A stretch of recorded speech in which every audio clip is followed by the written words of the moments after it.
Frères et sœurs en Christ, aujourd'hui, je me prépare à commenter, lire les écrits de Frère Verban, cet homme si grand, ce messager de Christ, qui est pour moi l'équivalent de Frère Austin Spark, Frère Watchman Nee, et tous les brochures que j'ai lues de ces grands hommes. Frère Verban est le fondateur de l'église évangélique Patmos, cette église par laquelle j'ai eu tous ses écrits. Je ne l'ai pas connu physiquement, mais je suis persuadé qu'il fait partie de la même trempe que tous ces grands hommes, que tous ces écrits que je lis et qui viennent de l'église Patmos.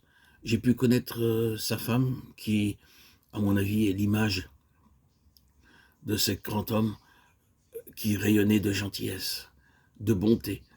J'ai parlé avec elle et j'ai compris que Frère Verban était l'illustration parfaite de ce qu'est un chrétien à travers elle.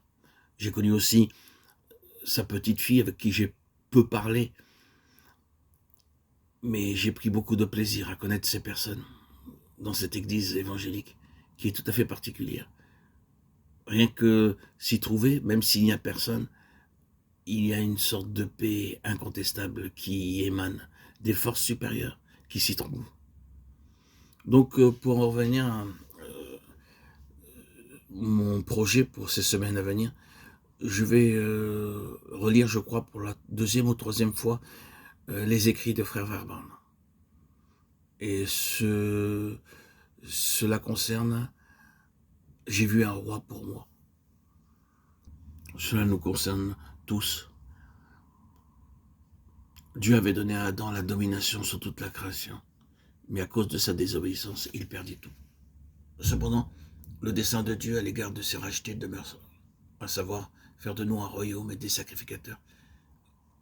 Qui a fait de nous un royaume des sacrificateurs pour Dieu son Père? Apocalypse 1,6. Aussi, lorsque nous recevons le don de la vie éternelle, si cette vie gouverne notre être intérieur et introduit en nous le sens de notre destinée, celle du trône, celle qui nous donne cette vision élevée du dessein de Dieu. Cependant, nous verrons que notre ascension au trône implique que nous vainquions. Ce qui vaincra, je le ferai asseoir avec moi sur mon trône, comme moi j'ai vaincu et me suis assis avec mon Père sur son trône. Apocalypse 3, 21. Et ailleurs, celui qui vaincra héritera ces choses. Je serai son Dieu et il sera mon fils. Ainsi Dieu ne désire pas seulement des gens rachetés, mais des rois, et cela présuppose une préparation, une formation, par une discipline sous une autorité. L'héritage et le trône sont inséparables de la maturité spirituelle, qui est l'état de fils. En tant que croyants, nous sommes également sacrificateurs. Dans l'Ancienne Alliance, la première chose que nous voyons concernant les sacrificateurs, c'est qu'ils offraient à Dieu des holocaustes, des sacrifices entièrement consumés par le feu sur l'autel. Compte tenu de ce double aspect, voyons maintenant le premier pas fondamental pour que se réalise le dessein de Dieu en nous. Israël était un peuple racheté, témoin des œuvres puissantes de Dieu. Cependant, il lui fut infidèle en se faisant un veau d'or, alors que Moïse était sur le mont Sinaï. Satan avait détourné le cœur de ce peuple, et en l'éloignant de Dieu, il lui ravit l'adoration.